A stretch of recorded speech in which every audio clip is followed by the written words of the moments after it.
Aproveitando que você já está de pé, eu quero saudá-los mais uma vez com a paz do Senhor Jesus. Pegue a sua Bíblia e abra no livro de Hebreus, por favor. Abra aí, por favor, em Hebreus, capítulo de número 10. Hebreus, capítulo de número 10, por gentileza.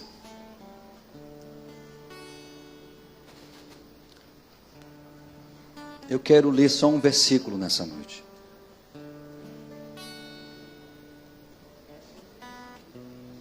Hebreus, capítulo de número 10, versículo de número 37, diz assim: porque ainda um pouquinho de tempo, e o que há de vir virá, e não tardará. Tome assento, por favor.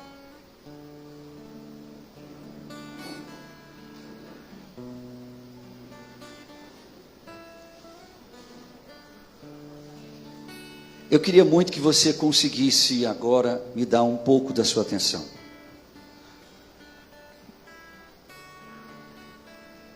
Esses 2 dias o Senhor tem falado muito comigo sobre algumas coisas que dizem respeito aos questionamentos de muitas pessoas.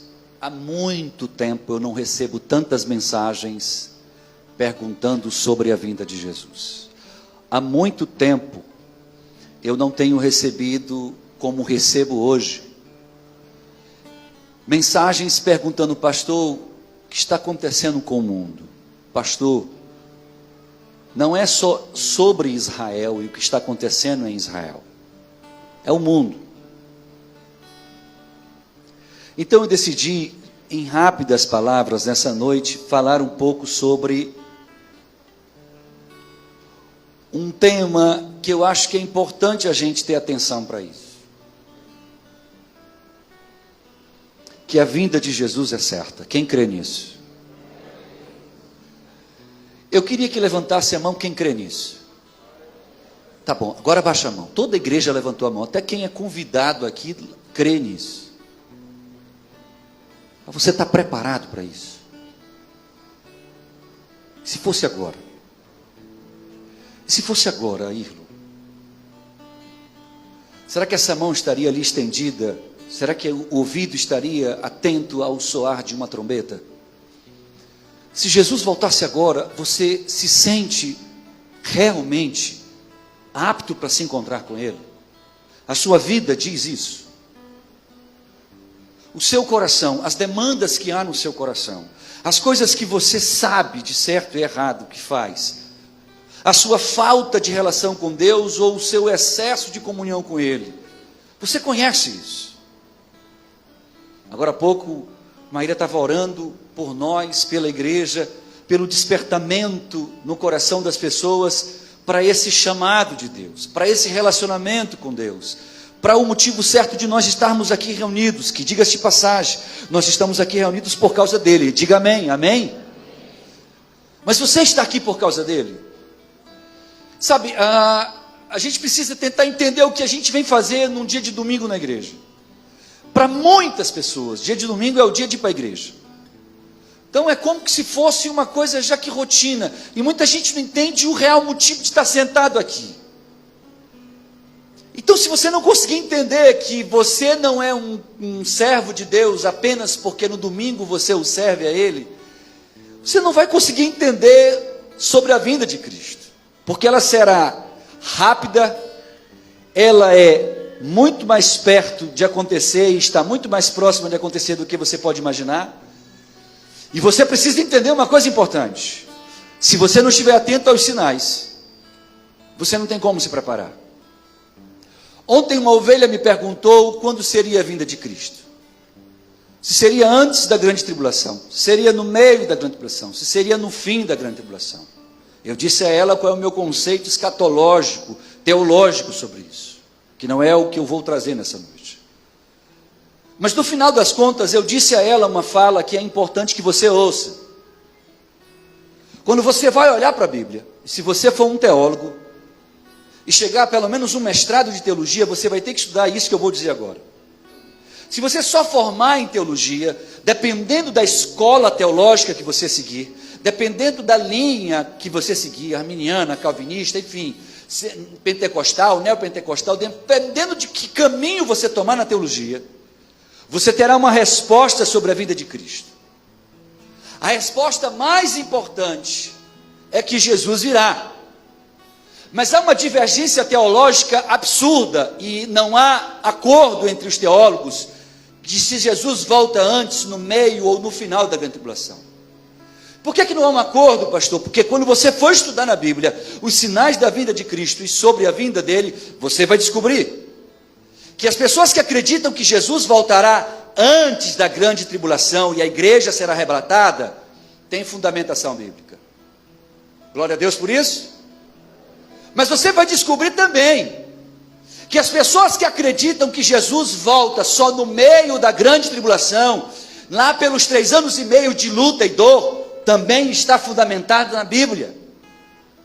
E mais chocante do que essas duas versões teológicas, a terceira e última versão, que é a mais bem fundamentada, é aquela que é menos ensinada, menos crida, porque é dolorosa demais de se crer na verdade bíblica. A que tem mais fundamentação teológica, a que você encontra mais argumentos na Bíblia, é de que Jesus só volta depois da grande tribulação, no final, depois que o mundo já está se acabando. Uma coisa que você tem que entender é que Deus deixou essa incógnita na Bíblia. Ele fez questão de, ao inspirar os autores a falarem sobre a vida de Cristo, deixar claro que pode ser antes, que pode ser no meio, que pode ser depois, por um propósito. Você sabe qual? Você sabe por que a Bíblia dá referências teológicas para você crer que Jesus volta antes, para você crer que Jesus volta no meio de um grande problema, que a gente chama de a grande tribulação, e para que Jesus só volta no final dela? Você sabe por que Deus, o próprio Deus, não foi o homem que fez isso? Não foi uma confusão humana, não foi um desacordo teológico entre aqueles homens que, inspirados por Deus, fizeram isso. Foi o próprio Deus que fez questão de deixar isso na Bíblia. Sabe por quê? Porque eu preciso estar preparado. E o grande problema é que a igreja não está sendo preparada para a vinda de Cristo. A igreja está sendo preparada para o arrebatamento. E a maior frustração da igreja é quando ela descobrir que talvez o arrebatamento não se dê quando ela espera que seja, que é antes das dores que o mundo já começa a passar. Na Bíblia, o assunto segundo a vinda de Cristo tem 2.400 referências. Há dos 2.400 versículos na Bíblia que citam diretamente que Jesus virá. Então entenda, ele vai vir. Quem crê nisso dá glória aí, meu irmão, porque ele virá. E é o assunto mais distorcido e mais mal ensinado nas igrejas do mundo afora, principalmente nas nossas Assembleias de Deus. Quando você vai estudar a teologia do arrebatamento de Cristo, você vai descobrir que até os anos de 1870, todos os teólogos do mundo daquela época eram com um só pensamento. A ideia de que Jesus voltará antes da grande tribulação, ela surge em 1870. E ela surge com um movimento que estava se dando início, que era o movimento neopentecostal. Ela surge com o movimento da busca pela presença do Espírito de Deus. E ela surge por causa de uma distorção teológica, e que na distorção teológica acredita-se que Deus quer que a sua igreja, o seu povo, não sofra em hipótese alguma. Daí surgem as teologias em várias igrejas que mostram que você, se está sofrendo, é porque está em pecado. Se você não está vencendo, é porque está em pecado. Se você está doente, é porque está em pecado. Porque se você estiver em comunhão com Deus, você é um vencedor. Se você tem comunhão com o Espírito Santo, você nunca fica doente. Se você é um crente, você nasceu para ser vitorioso. Essa teologia que a gente conhece hoje, ela como teologia da prosperidade, surge junto com essa ideia de que nós seremos poupados da dor. Mas desde Cristo até meados de 1870, todos os teólogos, todos aqueles, mesmo os que entre si não convergiam no mesmo sentido de salvação, como calvinistas e arminianos, mesmo eles tendo pensamentos diferentes quanto ao fim da própria vida, de como seria o processo de salvação, ainda que na distorção teológica deles, eles tinham consenso em uma coisa: a igreja só é igreja enquanto entende que tem que carregar a sua cruz. E não há cruz sem dor. Não há cruz sem sofrimento. Não há cruz sem sentir problemas e passar por dificuldades. A cruz é o sinal de que eu estou caminhando após Cristo, porque Ele disse: aquele que quiser vir após mim, pegue a sua cruz e me siga. Não há como vir no caminho que Ele passou se eu não tiver cruz. Então eu preciso entender isso e entender a vinda de Cristo, para que a gente possa, quando ela chegar, e ela chegará, irmãos, acredite, nós estejamos preparados para o que vem antes dela. Quando você olha para o mundo ao redor, e hoje a gente só fala de Israel, hoje o assunto do momento é Israel. Israel, Israel. Israel, do ano 70 até 1948, escute isso, ele não existia mais enquanto nação. Israel foi dizimado pelo Império Romano no ano 70 depois de Cristo. E eles transformaram o que era chamado de Judeia em Palestina.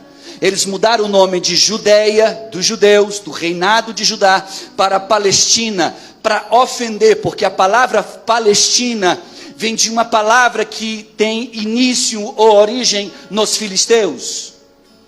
Então o imperador daquela época entendeu que para eu ofender e massacrar os judeus, eu vou mudar o nome dessa cidade, desse reinado de Judá, chamado Judeia, dessa cidade, deste local, para Palestina, que faz referência ao seu maior inimigo durante toda a história do Antigo Testamento. Os filisteus foram o povo que mais lutaram contra os judeus e contra Israel quando era nação única. E aí, antes de eu ainda começar essa introdução, eu quero que você entenda que quando aquele general entra em Jerusalém para dizimar Jerusalém, ele entra dentro do templo e ele oferece a Zeus, um deus grego helenizado por Roma. Ele oferece cabeças de porco e porcos dentro do templo de Deus para ofender os judeus, e depois toca fogo e destrói tudo. Isso é história, meu irmão. E naquele momento a nação de Judá, que era o remanescente de Deus da terra, se espalha. Ela deixa de existir. Passam-se muitos anos. E quando chega em 1948, inicia-se a maior profecia da vinda de Cristo. Qual é, pastor? A maior profecia bíblica da vinda de Cristo: o renascimento de Israel como nação. Há pouco mais de 70 anos atrás, começa-se então um processo interessante, aonde a nação de Israel começa a ser restaurada enquanto povo, e agora não só nação de Judá, mas a nação de Israel enquanto povo dividido em tribos. Se inicia-se então internamente um estudo para se descobrir de quem era cada descendente, de qual tribo é. E hoje em Israel cada um sabe: eu sou de Judá, eu sou de Zebulon, eu sou de não sei quem, eu sou de José, eu sou da tribo de não sei de quem. Eles entendem e sabem de que linhagem são.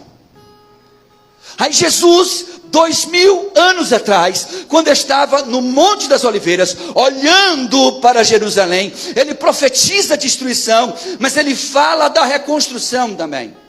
Ele fala que aquilo ali seria reconstruído, que tudo aquilo ali voltaria a renascer, e que quando isso acontecesse, não passaria aquela geração sem que nós víssemos a presença do anti-Machia. Então é curioso, porque uma geração na Bíblia tem de 70 a 80 anos, segundo os salmistas. Os que escrevem os salmos dizem que as pessoas em uma geração têm de 70 a 80 anos. Tem 70 anos aproximadamente que Israel se tornou nação. Se nós chegarmos numa geração de 80 anos, nós estamos perto de ver o fim. Entenda onde eu quero chegar. O mundo está em constante preparação para uma grande guerra. Israel é a maior ameaça a várias nações naquela região do Oriente Médio. E eu preciso que você saiba disso. Na Bíblia, quando você estuda o livro de Apocalipse, você vai ver nações que são simbolizadas por seres, por animais. E você vai ver na Bíblia que há um animal com forma de águia que se levanta em Apocalipse para defender e proteger Israel. E quando você olha para o mundo, você descobre que a única nação que tem como símbolo na sua bandeira, como uma das suas bandeiras oficiais, como um dos seus símbolos nacionais, como águia, é só os Estados Unidos. Quando você olha para o livro de Apocalipse, você vai ver um grande urso que se levanta, quando sendo uma das 4 grandes nações do mundo, que se levantariam contra Israel. E o único país no mundo que tem como símbolo próprio, como mascote próprio, como sendo um país que usa um urso como símbolo, é a Rússia. Que hoje, diretamente, ela é contra o Estado de Israel. Mas não mexe, porque sabe que mexendo, ela está mexendo com a segunda maior potência balística do mundo, que é a potência chamada Estados Unidos. E eu preciso que você compreenda onde eu quero chegar, porque se você não entender o que está acontecendo nesse grande tabuleiro de damas aqui, o mundo está se preparando para tentar fazer uma coisa, se levantar contra Israel, para que alguém se levante e declare paz no mundo. Quem muito espera uma terceira guerra mundial talvez se frustre.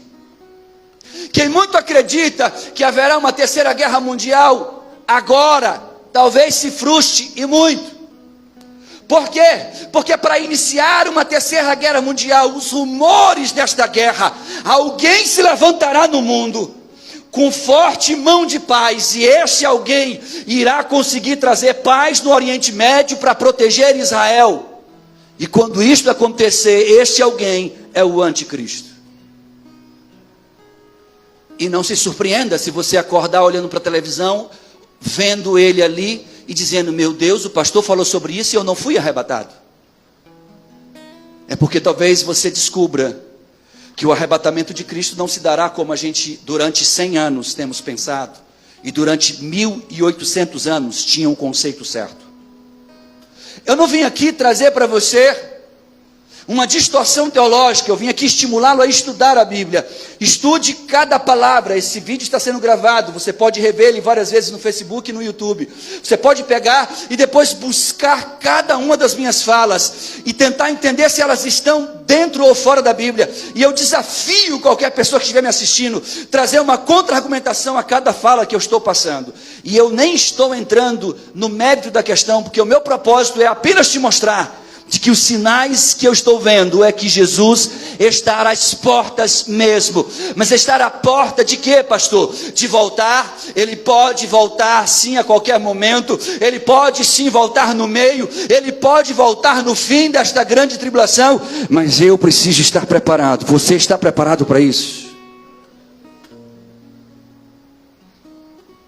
E é muito interessante a movimentação dos Estados Unidos no mundo. Ele coloca uma frota ali no mar Mediterrâneo, coloca mais outra frota para poder conseguir deter o Irã, que já está enviando mísseis, que são mísseis transcontinentais, que conseguem atingir ali Israel.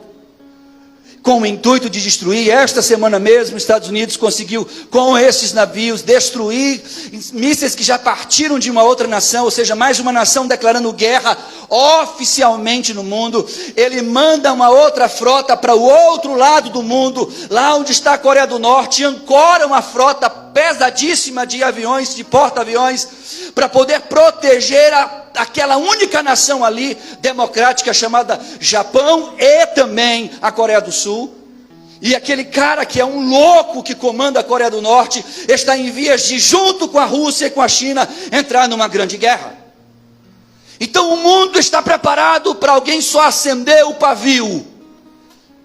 A grande questão é que este pavio pode estar sendo aceso, e o que eu preciso atentar-me não é para que o pavio que está sendo aceso e o que ele vai causar. O que eu preciso me atentar é quem vai apagar este pavio.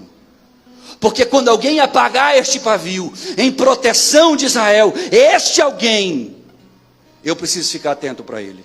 E se ele estiver entre nós, e ele for aquela pessoa que produzirá o caminho de paz ali, a probabilidade dele ser o anticristo é muito grande. O grande problema é que se o anticristo já estiver entre nós, e os 3 rabinos mais influentes de Israel acreditam que o Mashiach, o Messias esperado, já está vivo e caminha em Israel. Os 3 rabinos mais influentes da nação de Israel, eles falam isso abertamente. Nós cremos que o Messias está entre nós e caminha no nosso meio. Mas para nós que não somos judeus e acreditamos no Novo Testamento, que os judeus não acreditam, nós sabemos que o Messias dos judeus será o anticristo. Os judeus não acreditam na revelação de João, no livro de Apocalipse. Nós acreditamos que tudo que João falou é bíblico e vai se cumprir e está se cumprindo. Então eu preciso que você entenda que há muitas coisas que estão acontecendo no mundo diante dos nossos olhos, e nós não estamos sendo preparados para a vinda de Cristo. E sabe por que nós não estamos sendo preparados?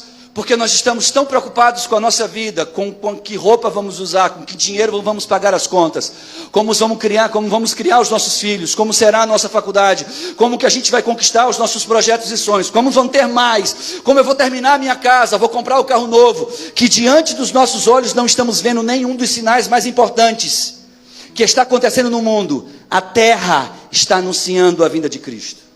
Quando você olha para o livro de Romanos, no capítulo 8, no versículo 22, Paulo escreve assim: porque sabemos que toda a criação geme e está juntamente com dores de parto até agora. Paulo está falando que a criação de Deus anunciaria a dor da vinda de Cristo. Anunciaria o que aconteceria nos últimos dias. Quando a gente olha para a natureza, é como se ela fosse uma trombeta divina, anunciando e dizendo: Jesus está voltando, Jesus está voltando, Jesus está voltando. E não é somente a natureza que geme.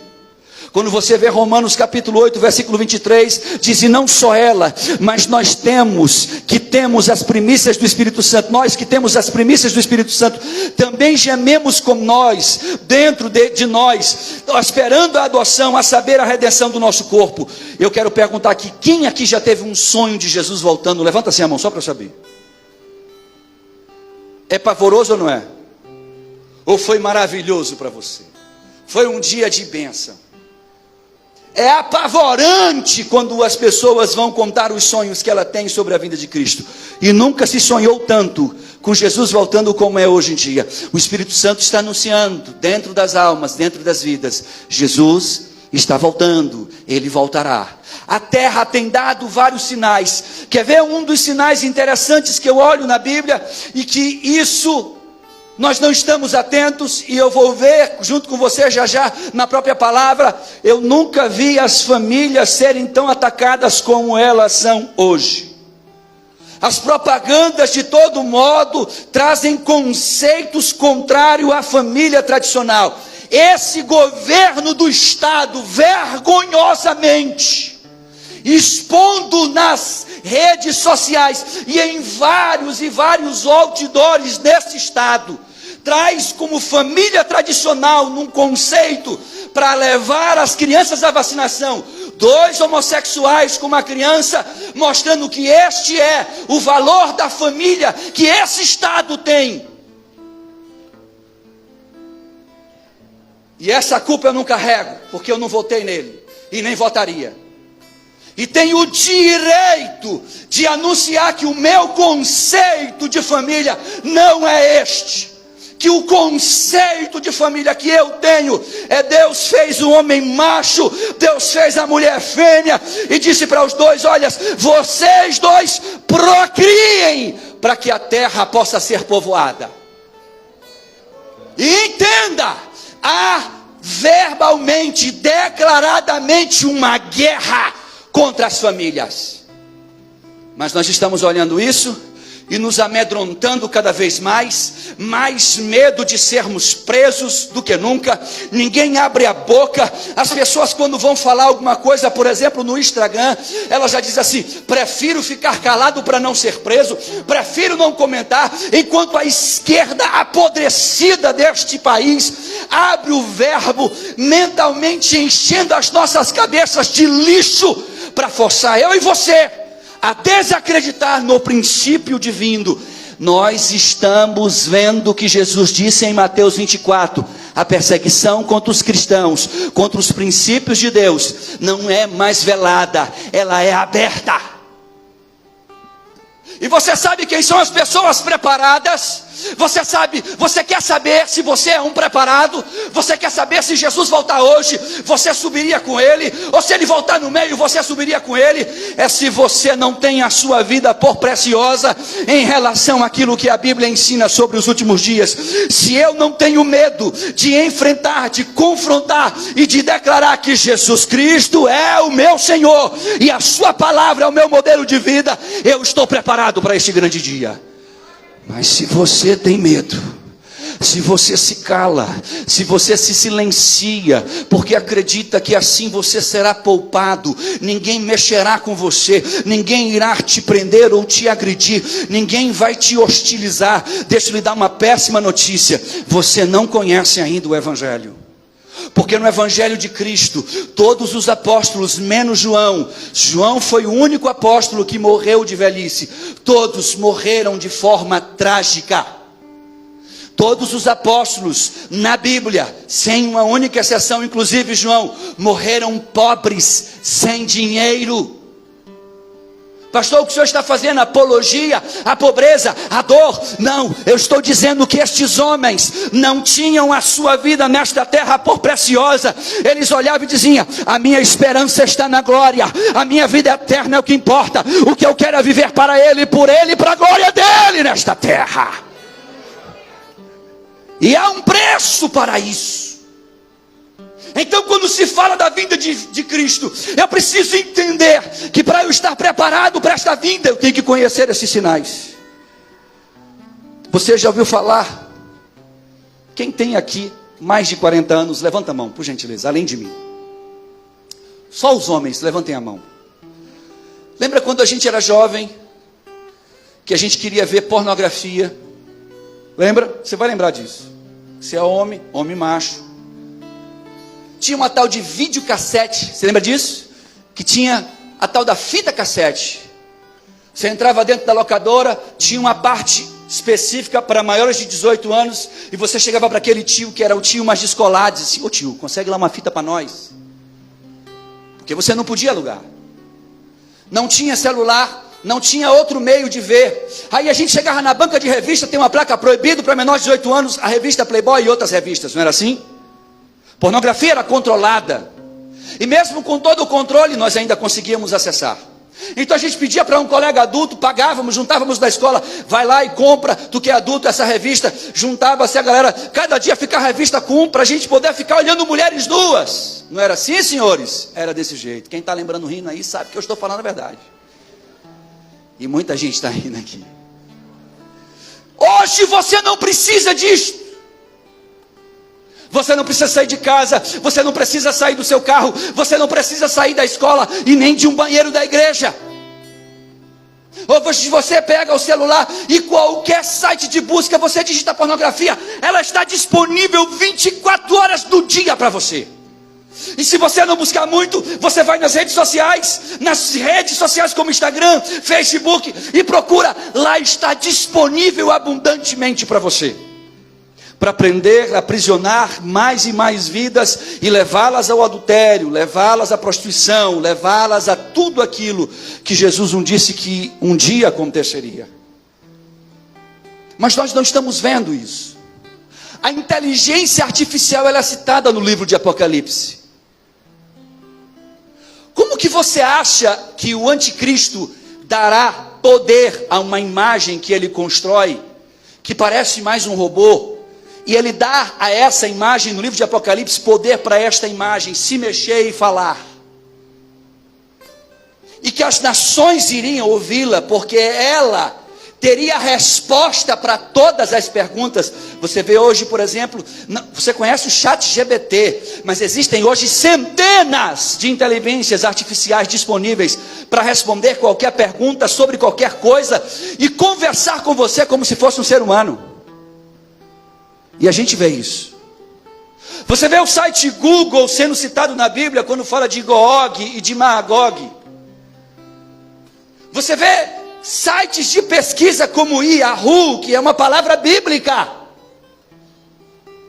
E as coisas estão se conectando e se juntando para que o mundo seja comandado pelo anticristo diante dos meus e dos seus olhos. E como Jesus disse, a igreja estaria desatenta. E sabe por quê? Por se multiplicar a iniquidade, Jéssica, o amor de quase todos se esfriaria. Nós vamos para a igreja porque é domingo, Décio. Mas nós nos enchemos de desculpas para servir a Deus às quartas, às quintas, aos sábados, ou mesmo dentro de casa. Nós enchemos de desculpa para dizer que eu estou cansado, Ará, eu estou com muito sono, por isso não vou, por isso não estou, por isso não consigo. Então a gente não consegue, quando é para Deus, ofertar a Deus aquilo que de verdade nos levaria a ter comunhão com Ele. Mas a gente consegue, com o nosso tempo e com a nossa saúde, dedicarmos aos nossos trabalhos, aos nossos sonhos, aos nossos projetos pessoais. E ninguém está percebendo. Jesus está voltando. E ainda, falando sobre isso, eu nunca vi, irmãos, tantas crianças sendo duramente atacadas e doutrinadas ao homossexualismo como é hoje. A moda é explicar para elas sobre a pansexualidade infantil. É ensinar que as crianças podem experimentar de tudo e depois decidirem se são machos, fêmeas, ou se são trans, ou LGBTQ+, EZTPP, todes e por aí vai. Que eu não sei onde vai parar essas loucuras. Essas abreviações para preencher espaços vazios de muitas pessoas. Que não conseguem se compreender no que são e não conseguem entender que são. Então acabam sendo o que os outros ditam para que elas sejam. E acabam se transformando naquilo que o mundo projeta para que elas sejam. E elas estão esquecendo-se de que algumas dessas pessoas nasceram na igreja e conhecem o Evangelho. E estão deixando de lado princípios da palavra para viver o que o mundo oferta a elas. E há uma grande luta contra os nossos filhos. Eu nunca vi tanta homossexualização no meio das crianças, tantos professores estimulando a homossexualidade e o lesbianismo em nossas crianças como nesta geração. E se eu estiver errado, alguém jogue aí a primeira pedra, porque talvez eu esteja falando o que você morre de vontade de falar, mas tem medo. Porque a sua vida é preciosa demais para você ter que dar a ela por amor a Cristo. Ela é preciosa demais para você ser preso por isso. Ela é preciosa demais para te se calarem. Escute o que eu vou lhe dizer. A vinda de Cristo, ela é certa e eminente. E muitas pessoas serão pegas desprevenidas. Não porque não sabiam, mas porque deixaram de lado a verdade bíblica para poder viver os seus próprios sonhos. Quem está entendendo o que eu estou dizendo, diga amém. A nação brasileira tem cegamente apoiado um relativismo moral, da absolutização do erro, do esparracamento de virtude, nós vemos uma conspiração irremediável contra a família. Nada do que eu e você façamos vai mudar essa espiral que já se inverteu. Com todo o meu esforço e o seu empenho, nada do que façamos vai mudar essa trajetória. Por quê, pastor? Porque ela é bíblica. E quando você vai ler no livro de 2 Timóteo, capítulo 3, versículo de 1, Paulo declara dizendo: sabe, porém, isto, nos últimos dias sobrevirão tempos difíceis, porque os homens serão amantes de si mesmos. Eles serão avarentos, presunçosos, soberbos, blasfemos, desobedientes a pais e mães, ingratos, profanos, sem afeto natural, irreconciliáveis, caluniadores, incontinentes, cruéis, sem amor para com os bons, traidores, obstinados, orgulhosos, mais amigos dos deleites do que de Deus, e tendo aparência de piedade, mas negando a eficácia dela. Destes, Paulo diz: te afasta.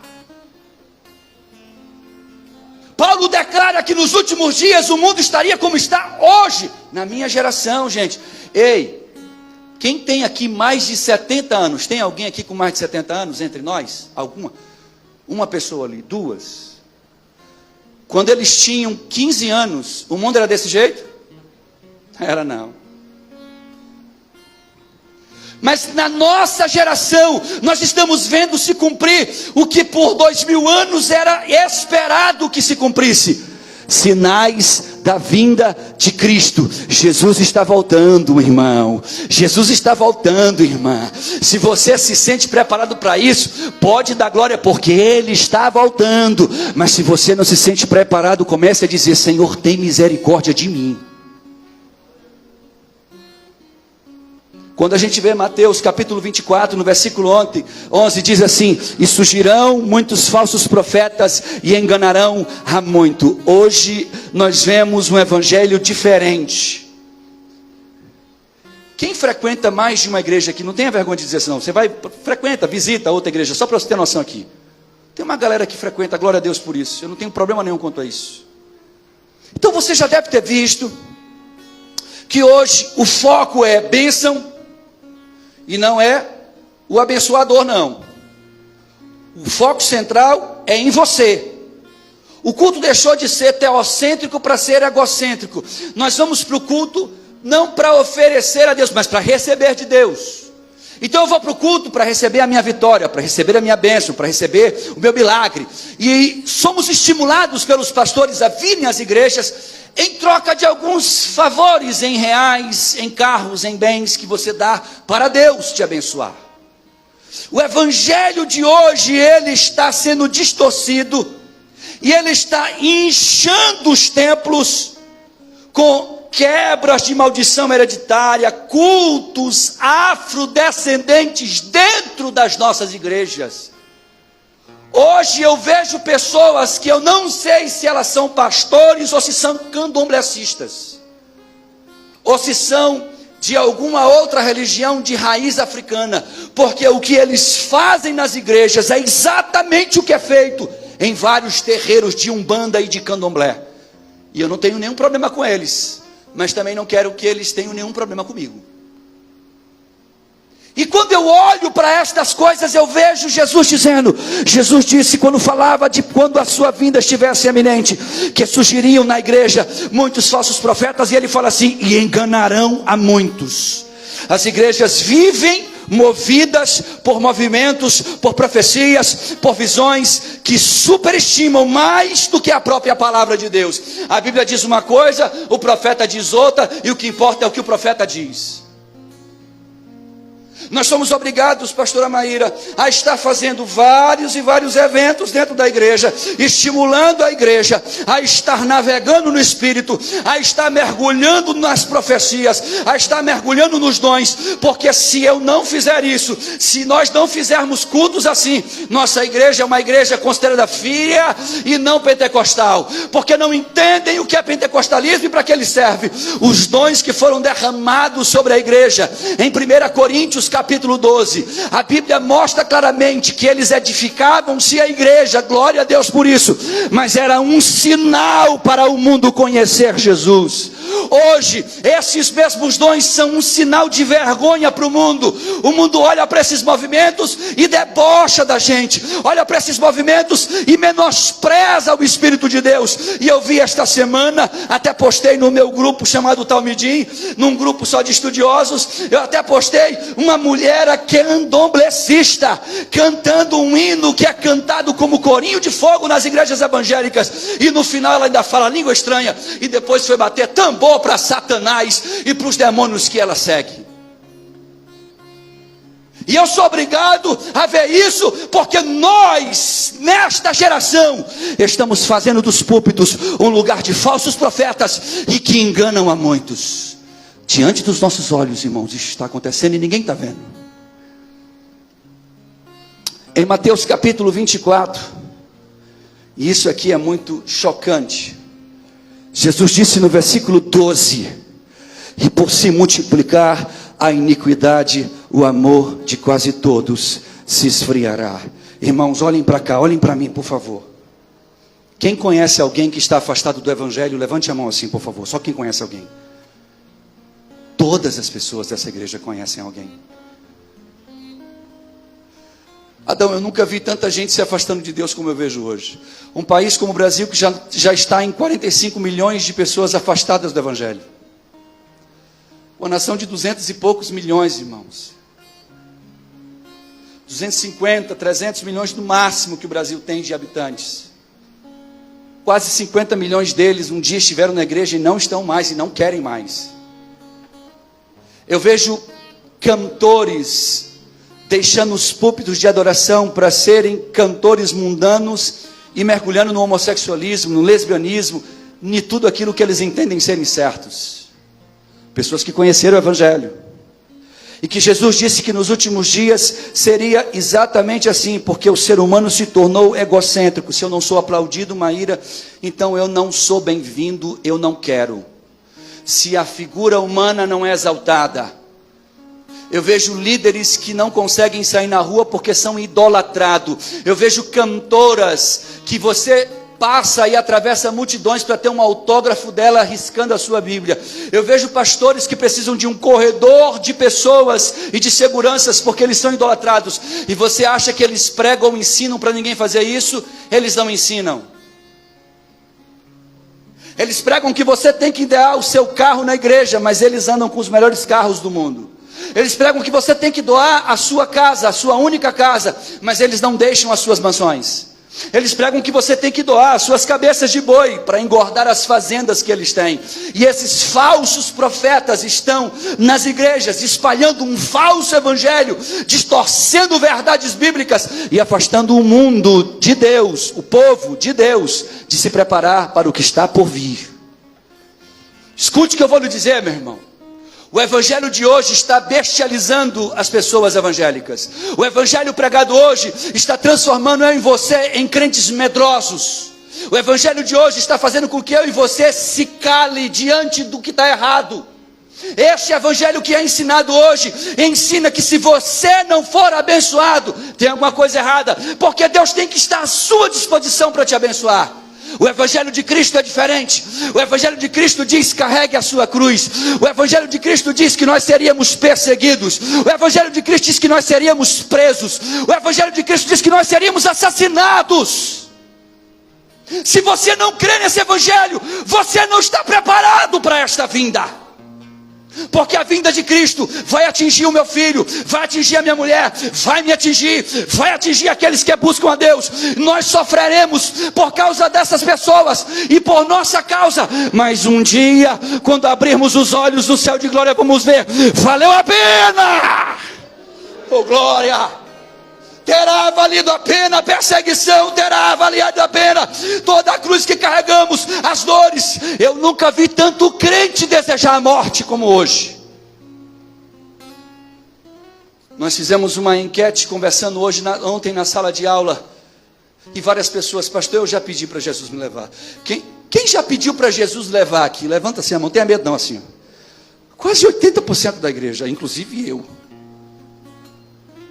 E no dia que eu disse para Deus que eu queria que Ele me levasse, que eu ia em uma oração em casa, disse: Senhor, eu não aguento a dor, não aguento esse sofrimento, me mata, me leva. E eu vou orar com uns homens de Deus lá na praia, em cima de umas pedras. Deus toma um menino novo em profecia, olha para mim, sem saber o que eu falei com Deus em casa, e diz: por que tu me pedes a morte? Assim diz o Senhor, me pedes vida, que eu te darei em abundância nesta terra. Mas a abundância que Deus me promete, ela está registrada pelo apóstolo Paulo, quando ele diz que em Cristo Jesus nós somos mais do que vencedores. Mas ele diz que eu sou mais do que vencedor, não é porque serei rico, próspero, terei dinheiro, terei saúde, terei problema. Ele diz que eu sou mais do que vencedor, porque nem a morte, nem a vida, nem anjo, nem principado, nem princípio, nem fim, nem doença, nem problema, nada poderá nos afastar do amor de Deus, nada poderá nos afastar dele, aleluia. Então não importa o que eu passe, não importa o quanto seja a luta, eu sou mais do que vencedor. E alguém diz: mas como? Olha a necessidade que tu passa, olha como tu está no leito de enfermidade, olha para o teu casamento, olha para a tua situação financeira, e você está dizendo lá: mas eu sou mais do que vencedor, nada pode me separar dele. O mundo pode me abandonar, meu esposo pode me largar, minha mulher pode me deixar, eu posso ficar falido, eu vou para o leito de morte, mas ninguém me separa dele, ninguém me separa dele. Quem entende o que eu estou dizendo? Aleluia. Oh, glória. E eu preciso entender o que é esse evangelho, e que sinais é o evangelho para eu estar preparado. Daniel fala dos últimos dias, no seu capítulo 12, no versículo de número 4, diz assim: um anjo fala com ele e diz assim: e tu, Daniel, fecha as palavras e sela este livro até o fim do tempo. Nossa geração, muitos correrão de uma parte para outra, e a ciência se multiplicará. Irmãos, até a década de 1930, o mundo seguia um ritmo lento e saudável. Em 1930 começa a geração de microchips, começa a se desenvolver computadores. Os computadores que a IBM, por exemplo, criaram, e quando no início da ideia de se ter um computador, aqueles trambolhos eram enormes, precisava de uma sala enorme para resfriar aqueles equipamentos. O meu celular, esse pequeno aparelho aqui, ele tem mais potência do que todos os computadores do mundo juntos, criados na década de 70. Ele tem mais velocidade e capacidade de processamento que todos os computadores criados pela IBM na década de 70. E a tendência é isso aqui diminuir cada vez mais, ficar quase que interno e conectado. Hoje nós estamos sendo vestidos com tecnologia. A Samsung está desenvolvendo um anel que vai lançar, aonde você coloca o seu anelzinho e toda a sua comunicação com o seu aparelho é com o seu anel. Você toca nele num lugar, você fala alguma coisa no anel, o anel começa a transmitir a mensagem. Você olha hoje para o relógio, enquanto você está falando comigo, está chegando a mensagem da minha mãe, está chegando a mensagem não sei de quem, e eu estou falando com você, e o tempo tendo plugado e conectado em tudo, porque a ciência se multiplicaria. Daniel fala que os homens correriam de uma parte para outra. Ei, quem está sentindo que um dia é pouco para resolver as coisas que temos que resolver? Levanta a mão assim, ó. Não é pouco?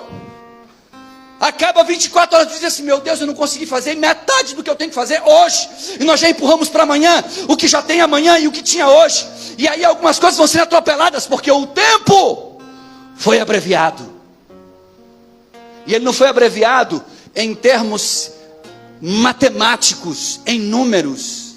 Ele foi abreviado pela quantidade de tarefas. Temos que correr de um lado para o outro. Outro dia desse eu estava conversando com o João Rodrigues. O homem não para, vai para o comércio, chega de madrugada, volta, vai, compra, deixa, não é assim, João? Vende, corre, tem que ir para a igreja, se arruma, às vezes se arruma dentro do carro para vir para o culto, mas está aqui na igreja, correndo, servindo, buscando, tem que abrir 5 horas, tem que isso. E não é só ele, somos nós, correndo porque o dia é pouco. E Daniel fala que seria assim nos últimos dias. Você sabe qual é um dos maiores sinais da vinda de Cristo? Eu já estou partindo por fim. É um acordo de paz que estava sendo negociado e com boas tratativas, inclusive, de Israel com a Arábia Saudita. A Arábia Saudita é onde está Meca. É onde está o lugar mais sagrado dos muçulmanos. É onde ali nasceu o profeta e aonde há uma pedra que supostamente veio do espaço. E é o lugar mais sagrado para os muçulmanos. E quando você vê o mundo árabe representado pelo lugar mais sagrado, sentando numa mesa de conciliação com Israel, para que eles caminhem como irmãos, porque de fato são descendentes do mesmo pai Abraão. Abraão nasce dele um tronco Ismael, porque desobedece a Deus e segue a vontade da esposa. E do tronco Ismael nasce toda a nação árabe e os muçulmanos. Do tronco chamado Isaac nasce toda a descendência que nós conhecemos como aquela que chegou até Cristo Jesus. E quando eu vejo todas estas coisas acontecendo, eu vejo esses acordos sendo feitos, me faz lembrar 1 Tessalonicenses capítulo 5, versículo 3, que diz assim: pois quando disserem a paz e segurança, então lhe sobrevirá repentina destruição, como as dores de parto àquela que está grávida, e de modo nenhum escaparão. O mundo para fazer um acordo de paz e Israel entra em guerra. E agora o mesmo mundo que antes criava a paz, é o mesmo mundo que agora está se unindo para, em nome de uma jihad, que é uma guerra santa contra Israel. Os países muçulmanos do Oriente Médio estão cada vez mais fervorosos no desejo de que Israel seja destruído. Entenda, irmãos, o mundo que está em guerra, os países que estão em guerra não têm interesse de destruir uma nação. Quando você vê a Ucrânia contra a Rússia, que você vê e não para entender o que está acontecendo ali, a Ucrânia não quer destruir a Rússia e transformar a Rússia em Ucrânia. A Rússia não quer destruir a Ucrânia e transformar a Ucrânia em Rússia. A guerra entre eles é uma guerra de poderes, e poderes econômicos, porque querem ter direitos a algumas coisas que envolvem dinheiro. Com Israel é diferente. A única guerra que acontece no mundo, que é uma guerra com o propósito e com o único interesse de destruir a nação de Israel, é a guerra contra Israel. Eles não querem apenas vencer Israel, eles querem tirar Israel como mapa, como um país. E você sabe quando eles conseguirão isso? Nunca! E sabe por quê? Porque Israel será o lugar onde tanto o anticristo irá reinar, como um dia Jesus voltará e com o soprar da sua boca destruirá o anticristo, e ele reinará em Jerusalém, todas as nações do mundo, e nós estaremos lá. Quem crê nisso? Quem crê nisso?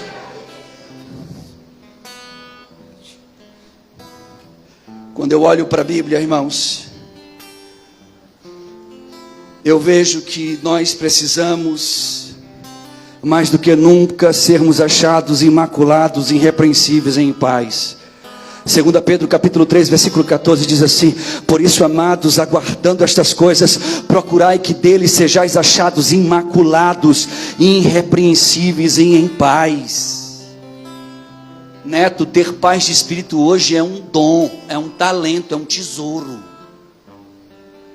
Porque nós vivemos em guerra santa dentro da igreja. É o irmão que não gosta daquela irmã, é aquele que não suporta aquele, é aquele que naquele dia de culto, quem vai pregar fulano, então eu nem vou. É aquele cantor que vai cantar, eu não me desce. Nós estamos vivendo uma falsa paz e louvando a Deus, dizendo estou em paz. O apóstolo Pedro fala desses últimos dias, dizendo que quando Jesus voltar, ele vai voltar para buscar um povo que está imaculado e que vive irrepreensível, e em seu coração a paz. Ele consegue dormir, como o salmista dizia: em paz eu me deito e logo pego no sono, porque tu, Senhor, me fazes repousar em segurança. Aleluia. A minha esperança é nele. Quando você olha para a Bíblia, em 1 Tessalonicenses, no capítulo 5, no versículo 8, há uma recomendação de Paulo aos Tessalonicenses. Ele diz: mas nós que somos do dia, sejamos sóbrios, vestindo-nos da couraça da fé, do amor, e tendo o capacete da esperança, da salvação. Ei, meu irmão, sabe qual é o maior desejo que você tem que pulsar dentro da alma? É ser salvo. Sabe qual é a maior vontade que você tem que estimular dentro do seu coração? Não é aquela grande formatura, não é aquela grande conquista, não é aquele grande amor, não é aquele grande finanças, não é isso. Seu maior desejo tem que ser assim: eu preciso ser salvo, eu preciso ser salvo, eu preciso ser salvo, porque se ele voltar e eu for salvo, há um céu de glória que me aguarda, aleluia. Quando eu olho para 2 Pedro no capítulo 3, no versículo 12 e 11, ele diz assim: havendo pois de parecer todas estas coisas, que pessoas nos convém serem em santo trato e piedade, aguardando e apressando-se para a vinda do dia de Deus, em que os céus em fogo se desfarão, e os elementos ardendo se fundirão. Pedro fala deste grande dia como sendo um dia em que o mundo dará sinais. Gente, eu nunca vi, eu não sei se eu estou errado, eu nunca vi tanto terremoto, maremoto, tanta queimada, tanto lugar sendo dizimado. Israel foi atacado pelo grupo terrorista, canalhas, animais, bandidos, terroristas. Tá? Não é militante não, ele é terrorista. Animais, não são seres humanos. O Hamas não é formado por pessoas humanas, são seres bestializados. Porque um homem que corta a garganta de um bebê e expõe a cabecinha assim num vídeo, ele não é um homem, ele é uma besta fera, é um animal. Ele tem que ser dizimado da terra. Ele não pode ter esse negócio de vamos abraçar, vamos cuidar. É um animal. E é um animal como um jacaré, como uma cobra peçonhenta. E aí, deixando claro o meu posicionamento sobre quem é o Hamas, um grupo terrorista de bandidos, canalhas, covardes. Este grupo, ele ataca Israel num dia. No dia seguinte, ao amanhecer do dia, o Afeganistão, aonde tem uma base do Hamas, estremece e 3.000 pessoas morrem. Você está achando que Deus não está olhando para tudo, meu irmão? Você está achando que está passando batido nos olhos de Deus? Você acha que Deus não está enxergando? Você acha que Deus não está olhando? Eles soltam foguetes contra Israel. O foguete volta, irmão, e atinge eles mesmos. E você acha se não foi um erro de cálculo? É um defeito do foguete. Eu fico só vendo a mão de Deus assim, pá, pá, pá. E sabe por quê? Porque esta nação será o lugar onde Jesus um dia vai governar o mundo. Você pode aceitar ou não, mas Ele vai governar o mundo deste lugar. E eu vou estar lá com você. Nós estaremos lá para ver isso. Ele reinará neste mundo e mostrará como é um reinado de paz, de glória. Quando eu vejo 1 Coríntios no capítulo 15, há uma recomendação para nós, e que muita gente passa desatento. Ele diz no capítulo 15, no versículo 58, o apóstolo Paulo: portanto, meus amados irmãos, sede firmes, sede constantes, sede abundantes na obra do Senhor, sabendo que o nosso trabalho no Senhor não é em vão. Nosso trabalho não é em vão. Eilton, não é em vão o sacrifício. Não é em vão quando você se esforça mesmo doente para estar com Deus, para buscar a Deus. Não é em vão quando você tira de si mesmo a sua última força para servi-lo. Não é em vão quando você não desiste mesmo quando tudo ao contrário vem contra você. Não é em vão, você não está fazendo em vão. Saiba que o Senhor está te olhando. Ele vê você no meio desta guerra, meu irmão. Jesus disse em Mateus 24, 32, quando ele estava anunciando o fim, quando ele estava anunciando sobre a sua vinda, ele diz assim: aprendei pois esta parábola da figueira, quando já os seus ramos se tornarem ternos e brotarem as suas folhas, sabei que está próximo o verão. Igualmente, quando virdes todas estas coisas, sabei que está próximo às portas. Jesus está voltando, Jesus está voltando, Ele voltará.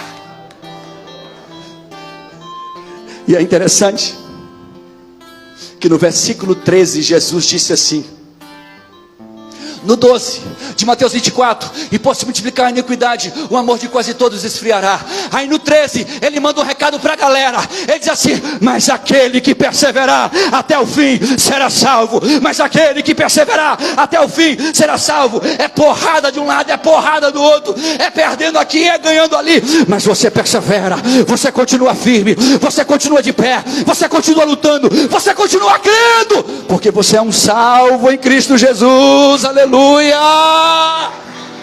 Oh glória! Quando o livro de Apocalipse foi encerrado, Jesus se revela a João. Jesus aparece para João no capítulo de número 22. E aí ele no versículo 7 ele diz assim a João: eis que cedo venho, bem-aventurado aqueles que guardam as palavras da profecia. Olhe para cá, deste livro. Não é do livro de autoajuda de Augusto Cury, não é daquele camarada que é um grande coach que levanta a sua moral. Não são estes livros. O livro que ele diz que se você guardar, se você se manter nele, é a Bíblia Sagrada, é a palavra de Deus, meu irmão. Ela tem cura para minha alma, ela tem libertação para mim, ela tem salvação. Ela foi feita e constituída pelo Espírito de Deus para que você pudesse ser salvo. Em Apocalipse 22, no versículo 12, Jesus disse: eis que cedo venho, o meu galardão está comigo, para dar a cada um segundo a sua obra. Ah, meu irmão, não terá sido em vão. Eu vejo o nego enterrando talento, enterrando projetos de Deus, Márcio, enterrando sonhos de Deus. Não consegue ter tempo para Deus. Nós temos tempo para tudo, mas não temos tempo para Deus.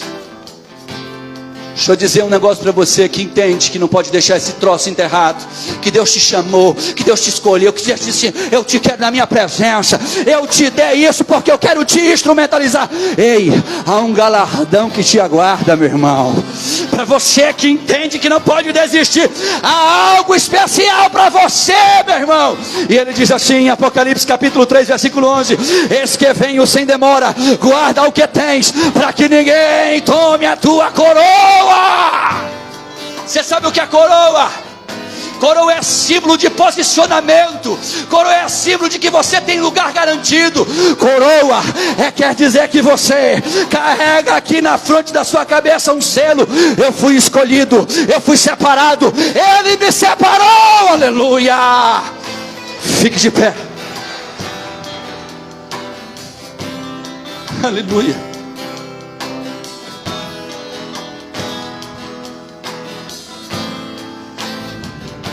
Jesus disse em Mateus 24, versículo 15, eu já vou encerrar: quando pois virdes que a abominação da desolação que falou o profeta Daniel estar no lugar santo, quem lê entenda. Jesus estava profetizando que eu deveria olhar para o livro de Daniel para entender o fim dos tempos. Quando a gente olha para as profecias de Daniel, você vai ver no capítulo 9, visões e revelações dadas pelo anjo Gabriel, que anuncia que haveriam 7 anos de grandes tribulações no mundo, e que no meio desses 7 anos o anticristo se manifestaria, porque no início desta grande tribulação ele iria propor paz ao mundo e salvar Israel de uma grande guerra. Mas com 3 anos e meio ele se levantará e dirá: eu odeio Israel, e eu estou aqui para destruir Israel. E ele convocará os exércitos do mundo inteiro, e haverá a guerra de Gog e Magog. E quando você for em Jerusalém, se você for comigo algum dia, você vai conhecer o vale de Megido, você vai conhecer o vale do Amargedon. E neste vale você vai ver uma extensão bruta, um espaço de terra plana entre montanhas, e você visualizará o lugar aonde o mundo inteiro se levantará contra Israel para dizimar da face da terra. E neste grande dia, quando Israel tiver usado todas as armas possíveis e não conseguir mais, e dizer agora a gente não consegue, a Bíblia diz que o céu se abrirá e descerá lá um homem sentado em um cavalo, e a Bíblia diz que está escrito na coxa dele: Rei dos reis e Senhor dos senhores. Da boca dele, aleluia, sai uma espada fina, flamejante, e a Bíblia diz que os seus olhos são como de fogo, meu irmão, e ele virá com os seus exércitos de anjos, e o céu se abrirá em Jerusalém, e nós estaremos do lado dele, nós estaremos com ele, nós veremos isso acontecer, igreja. Esse grande dia chegará, e você vai ver, valeu a pena, valeu a pena, valeu a pena. Mas eu quero lhe dizer uma coisa: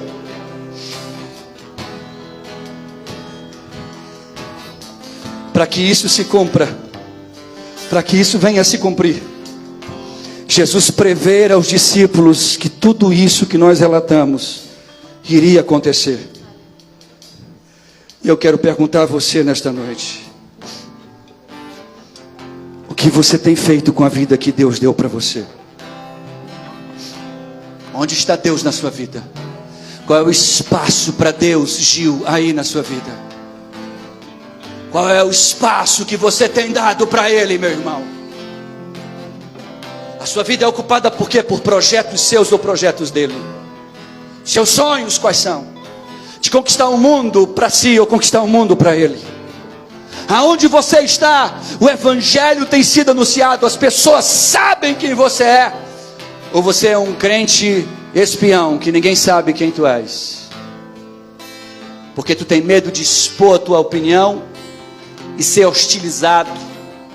Se você tem esse medo, saiba, tenha por certo, Jesus volta e você fica. Por quê, pastor?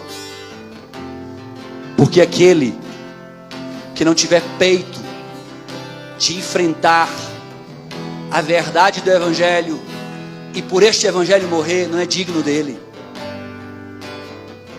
Se eu não entender para que fui chamado, eu não entenderei se estou preparado. Como que você pode me dizer que você tem usado a sua vida? Melhorando ainda, os dons e talentos que Deus te deu, o que que você tem feito com eles? Em que você tem sido útil no reino de Deus? Porque as pessoas estão se acostumando a viverem na igreja. Meroca, tem crente que vem para a igreja só no domingo, e olhe lá,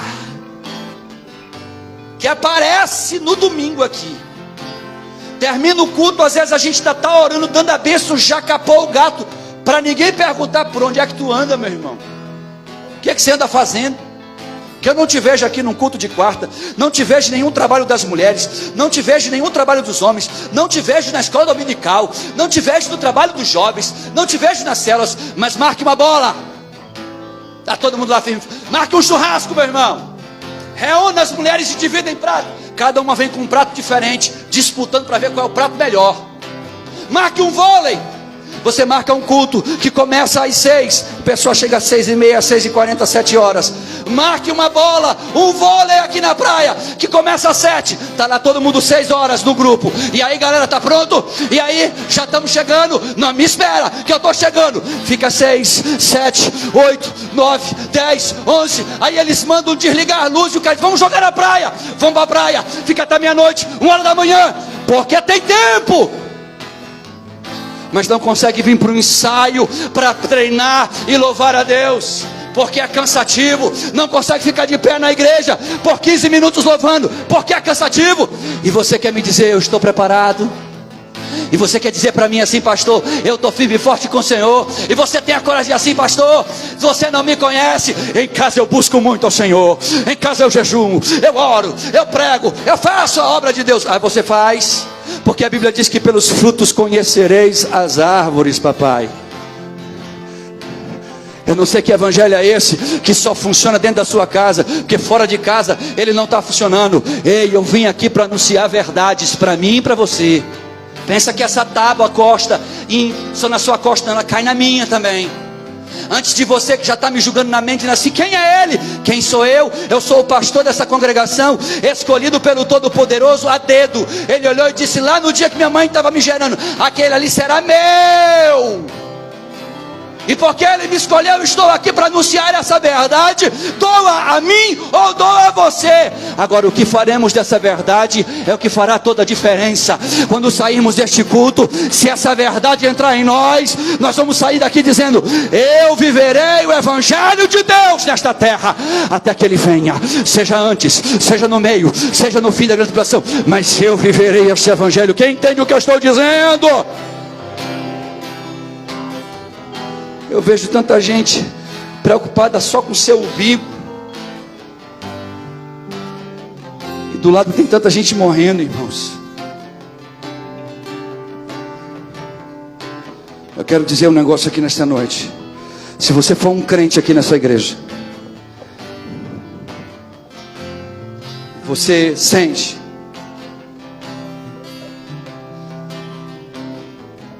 que não se encaixa nisso, escute o que eu vou lhe dizer. Se você for um crente e você não sente que está preparado,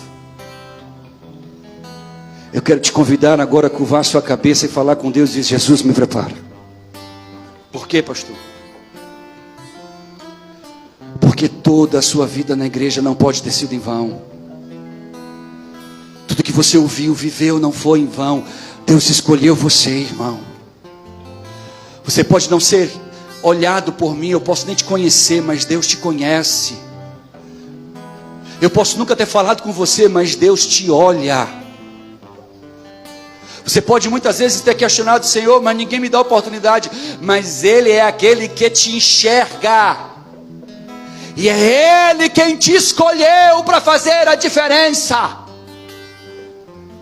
Não dá para vivermos no mundo caminhando como o nosso desejo faz. Nós temos que caminhar segundo a vontade de Cristo. Quem entende o que eu estou falando nessa noite? Eu quero fazer uma oração nesta noite. Essa oração não é minha. Olhe para mim. Não é minha. Essa oração foi de Daniel. No capítulo 9, o anjo Gabriel aparece para ele e mostra para ele como é que seria o fim, antes de Cristo voltar. Depois leia. E ele vai falar de uma coisa muito interessante. Ele diz assim, capítulo 9, versículo 3. Eu dirigi o meu rosto ao Senhor Deus, para o buscar com oração e súplica, e com jejum e saco de cinza. E orei ao Senhor meu Deus, e confessei e disse, ah, Senhor Deus, grande e tremendo, que guardas a aliança e a misericórdia para com os que te amam, e guardam os teus mandamentos. Pecamos, e cometemos iniquidades, e procedemos impiamente, e fomos rebeldes, apartando-nos dos teus mandamentos e dos teus juízos, e não demos ouvidos aos teus servos, os profetas que em teu nome falaram aos nossos reis e aos nossos príncipes e aos nossos pais, como também a todo o povo da terra. Versículo 10. E não obedecemos à voz do Senhor nosso Deus, para andarmos nas suas leis, que nos deu por intermédio dos seus servos e profetas. Versículo 17, ele diz assim, agora pois, ó Deus nosso, ouve a oração do teu servo e as suas súplicas, e sobre o teu santuário assolado faze resplandecer o teu rosto por amor do Senhor. Inclina, ó Deus meu, os teus ouvidos e ouve. Abre os teus olhos e olha para a nossa desolação, e para a cidade que será chamada pelo teu nome, porque não lançamos as nossas súplicas perante a tua face, em nossas justiças, mas em tuas as muitas misericórdias. E no versículo 19 ele diz, ó Senhor, ouve, ó Senhor, perdoa, ó Senhor, atende-nos e age sem tardar, por amor de ti mesmo, ó Deus meu, porque a tua cidade e o teu povo são chamados pelo teu nome.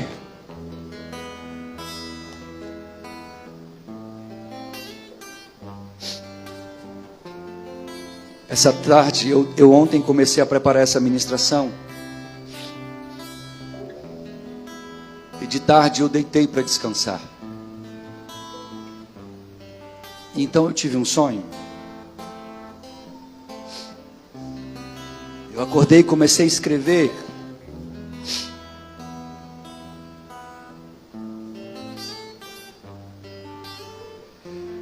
E neste sonho, eu pregava a uma multidão muito grande, muito grande.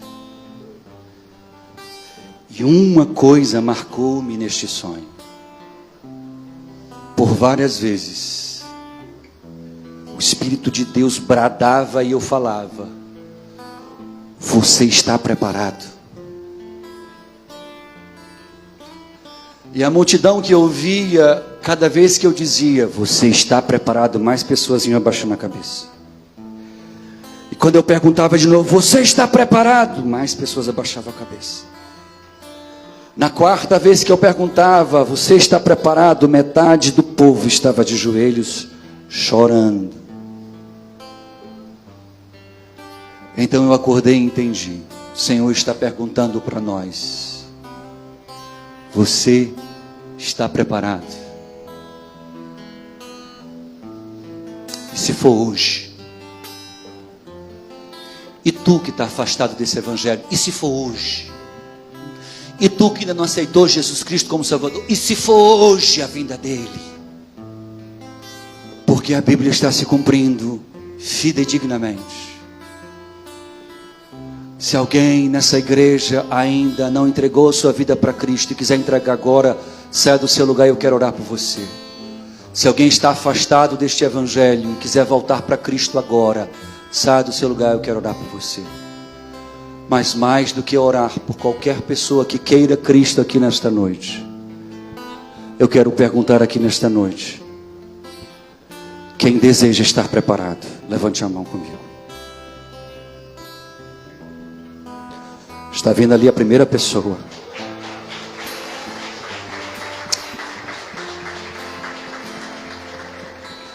Onde está a segunda pessoa? Onde está a segunda pessoa?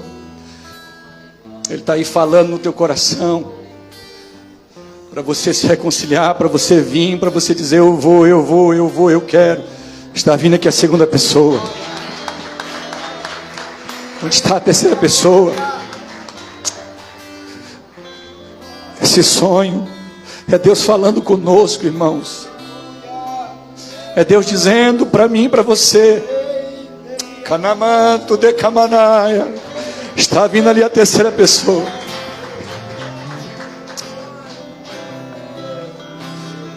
Namanaço de Camanaia.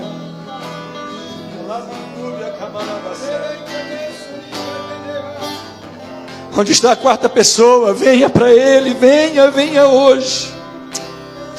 Ele está aí gritando na tua alma, dizendo: vai lá, volta. Ele te quer na presença dEle, Ele te quer com Ele, Ele te quer com Ele. É com Ele que Ele te quer, meu irmão. Eu nunca vi tanta gente sendo salva como eu vejo nesses últimos dias, irmãos. Jesus tem salvado tantas pessoas, porque Ele está voltando. Porque Ele está voltando para encontrar a sua noiva, a sua igreja, o seu povo. Aqueles que esperam, aqueles que aguardam. E não espere o mundo melhorar, porque ele não vai melhorar. Acorda! Nos últimos dias seriam tempos difíceis. Eu preciso me agarrar com Deus. Eu preciso me segurar nele. Eu preciso dizer: Senhor, curra aqui, me abraça, me segura. Porque é só nele, é só por ele que nós nos firmamos. Curvem as suas cabeças, vocês que estão aqui na frente.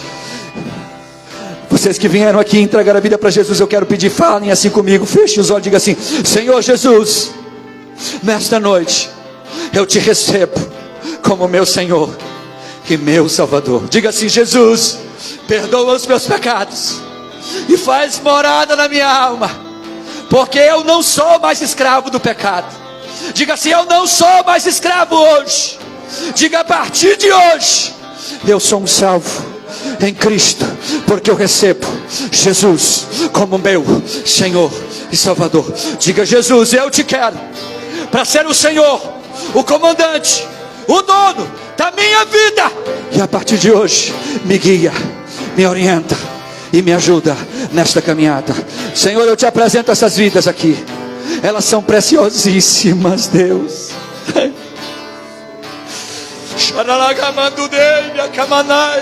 Elas são preciosíssimas, Deus. Jesus morreu naquela cruz por elas.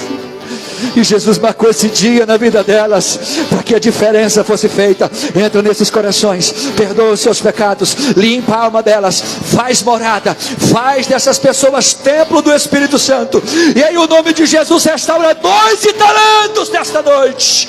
Levanta como homens e mulheres de Deus, levanta como instrumento nas tuas mãos, e nos ajuda a caminharmos juntos, nos ajuda a servirmos a ti juntos, nos ajuda, Deus, a te exaltar nesta caminhada juntos. Essas vidas são tuas, em o nome de Jesus, em o nome de Jesus. Eu não sou mais escravo, eu não sou mais escravo. Declare, declare. Eu não sou mais escravo. Declare, declare, declare. Eu não sou mais escravo do medo. Eu sou filho de Deus. Eu não sou mais escravo do medo. Eu não sou mais escravo do medo. Eu não sou mais escravo do medo. Eu sou filho de Deus. Eu sou Misael. de Deus. Com a melodia Ele me encontrou, me cercou com a canção que me libertou dos meus inimigos, dos meus medos, me salvou. Então, eu não sou mais escravo do medo. Eu sou filho de Deus. Eu não sou mais escravo do medo. Eu sou filho de Deus. Em Apocalipse, capítulo de número 22, o versículo 14 diz assim: bem-aventurado aqueles que lavaram as suas vestes no sangue do Cordeiro, para que tenham direito à árvore da vida e possam entrar na cidade pelas portas. Agora eu quero fazer uma outra oração. Olhe para mim em nome de Jesus. Se você entende que alguma coisa que só você e Deus sabe não te deixa estar preparado, ou tem impedido você de estar preparado para este grande dia, eu quero lhe convidar aí onde você está a dobrar o seu joelho. Dobre o seu joelho. Vença o medo, vença a vergonha. Esquece quem está te olhando. Esquece, meu irmão, quem está te olhando. Porque o que importa é você e Ele agora. É você e este Deus. E eu quero te convidar a falar com Ele nessa hora, dizer para Ele: Senhor, eu quero estar preparado. Senhor, eu preciso estar preparado, eu preciso. Você está na sua casa talvez me assistindo, dobre aí o seu joelho se você entende que quer se preparar. Deus, nesta hora eu oro a Ti por cada pessoa que nesta noite entende que precisa, Pai, de uma mudança. de cada pessoa, meu Deus, que nesta noite que entende, Deus, que precisa de uma conciliação contigo, que precisa renovar talentos, que precisa se renovar diante de ti, Deus. Deus, eu olho para cada pessoa nesta noite e te peço por cada uma delas, visita-nos nos nossos corações. Tu és a nossa prioridade, Senhor. Nós não podemos deixar que nada nesse mundo, Pai, seja mais importante do que a fé em Ti, ó Jesus. Então nesta noite, vem trazendo perdão a corações, vem, meu Deus, restaurando sonhos, vem desenterrando talentos, meu Deus, em nome de Jesus. Aonde houver um talento enterrado, desenterra nesta hora. Arabandu de Camanaia, Decademandu de Cabaço. Em o nome de Jesus, todos os tipos de acorrentamento, sejam mentais, sejam físicos, sejam espirituais, eu repreendo em nome de Jesus. Eu ordeno que no mundo espiritual as mentes sejam libertas.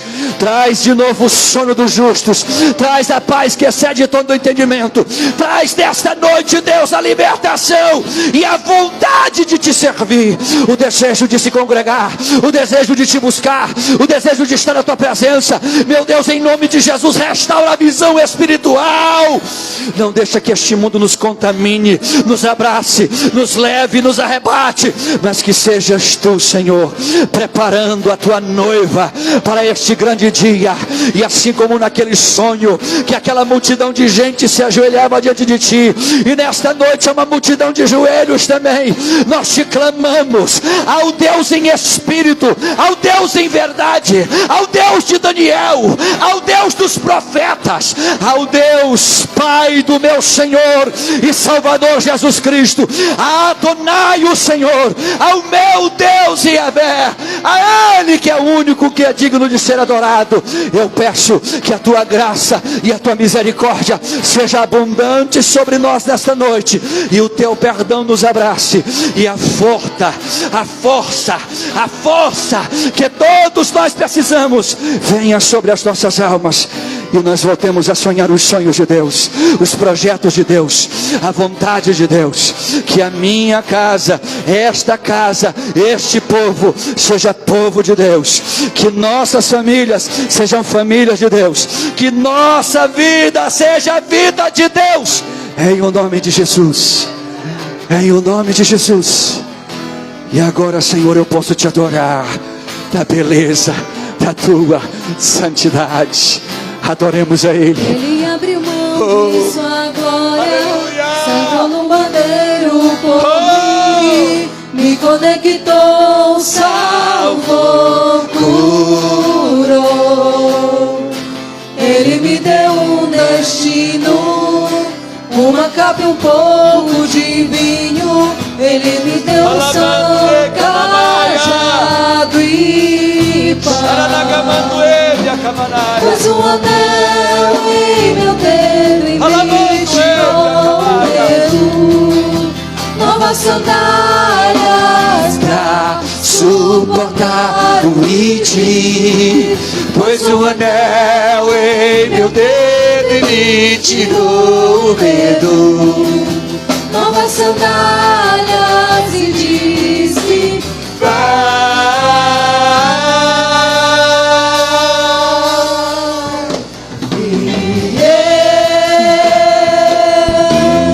me despedi dos meus pais, eu queimei as carroças e eu afundei meus barcos no cais.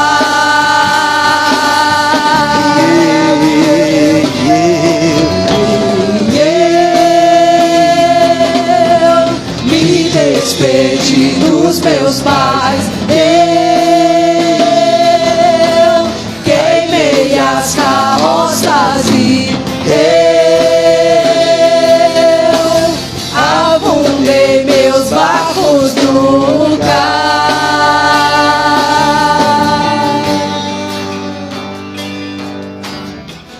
Pra onde eu irei, se eu não tenho pra onde voltar? Só tenho você, Deus. de vida eterna, pra onde eu irei? Se eu não tenho pra onde voltar, só tenho você, Deus. Palavra de vida eterna, pra onde eu irei? Se eu não tenho pra onde voltar, só tenho você, Deus. Palavra de vida eterna, pra onde eu irei? Se eu não tenho pra onde voltar, só tenho você, Deus. Palavra de vida eterna, sou totalmente teu. Fui encontrado pelo seu amor, pelo seu amor. Sou totalmente teu. Fui contemplado em seu